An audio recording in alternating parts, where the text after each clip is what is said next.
За бүгдээрэнд нэг бичлэг үзэж байгаа өдрийн мэндийг хүргэе. Яг одоо би Цагаан голын харшаан дээр хүрээд ирсэн байна. Хотоос яг 500 км-ийн зайтай байт юм байна. Булган аймгийн Баягт суманд байрладаг Цагаан голын харшаан. Тэгээд манай хоёр хүү өвөө эмээ төрүүлээд аваад хүрээд ирсэн. Тэгээд би араас нь өчигдөр ганцаараа аваад хүрээд ирлээ. Намаа нь болохоор Тайван явцсан. Тэгээд наадмын амралтаар ямарч байсан энд гол ус харшаанд ороод өнгөрөөх нэ. Тэгээд энэ богинохон лог болохоор тэгээд дуслал үзээрэй. За ингээд амралтуудаа тавиад юм айлууд байдаг болохоор эндээс ирээд зүү тараг өрөм цагаан авах боломжтой. Тэгээд яг тэнцэнэ талхны цээх байдаг байхаа тэнцэнээс бас өдөр болгон шинэ талхаар тэнцэнээс талхаа авч явах боломжтой.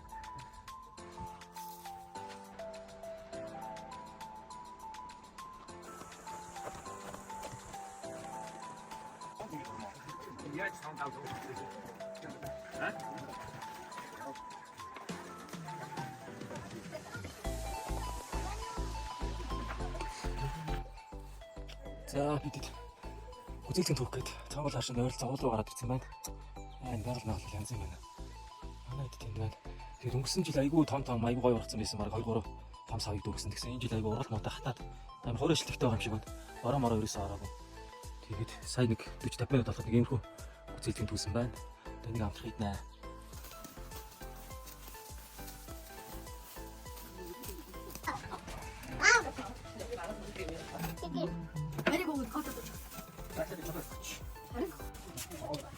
아니 있으면 더 많이 하고 냄새 맡잖아.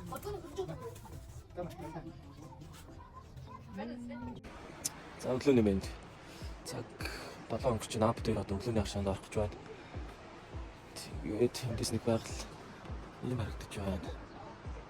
Гадаас таньс юм өчигдөр оройж байгаа бороо орлоо. Тэгээд өглөө ашиг бороо зогсож. Тэгээд явж хашаанд орцгоо.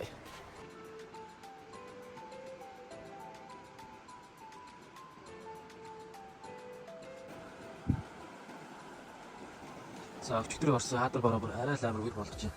Энд дэс нөгөө үүрийг мангар урсгаад хажууд руу навчаа шидсэн юм шүү дээ.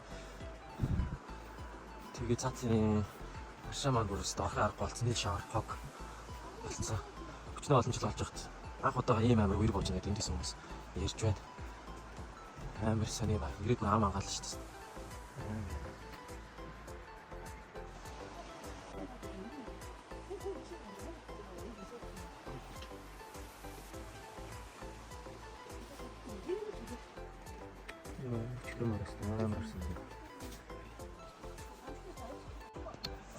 За бидэд юу ч гэсэн тэнцэнэ хог шавар аваад ингээд таглаа ийцэн аа нэг нь цэвэрлээд юу ч гэсэн энэ авиг өмнөх нь болоход үзээд тэгээд ярих болно. За бидэд цэвэрлээд дуусчлаа. Бүх лаг шавруудыг аваад төрөлгцсэн байсан лаг шавруудыг аваад цаанаас хогнуудыг цэвэрлээд буцааж гүүрийг нь тавиад тэгээд нэг юмшгүй боллоо. Энэ дээр шавруудыг өдөр зөндөө олон хүмүүс хүрээд ихээр угаасаа дээгүүр яваад гараа альчих байх гэж бодож байна. Тэгээд нэг юмшгүй л юм да. Инста ирээд бүрстэй амаа гатлаа гайхсан. Амар орчихсон байна. Энэ нөгөө гүүрүүд ингэж орж ирээд. За ямар ч лээсэн. Өдөр ирсэн хүмүүсийн юу болсон байгааг мэдэхгүй. Ямар ч лээсэн гүүрэн хэвээр хашаан хэвээрээ байгаа юм байна гэж бодох байх. За нэг юм байна да.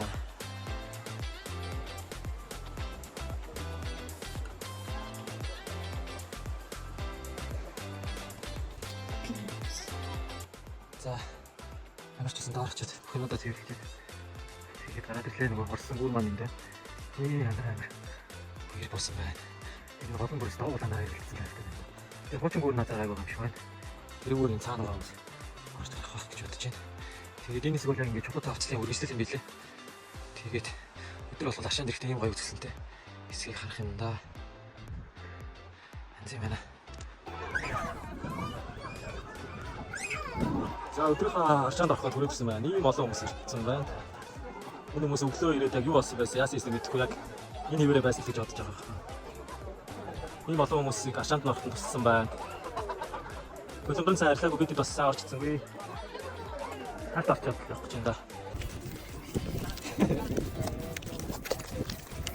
Оо бид гоо шавар стабайд болчихлоо. Аагийн юм уу? Энэ агагийн дүүдүүгийн юм уу?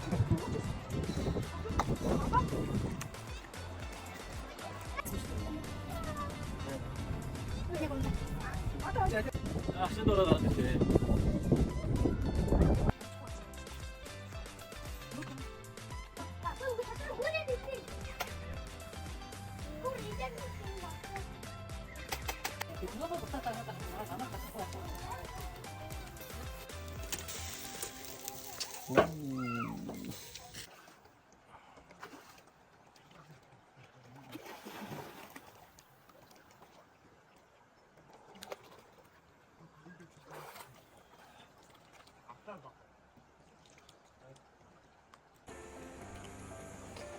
За өглөөний аршаанд ороод гараад ирлээ.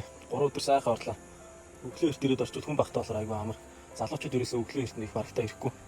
Тэгээд өвөө эмээнэр айгүй хэрэн. Тэгээд өвөө эмээнэртэй нийлээл сайхан орчлоо да. Одоо өнөөдөр буцна.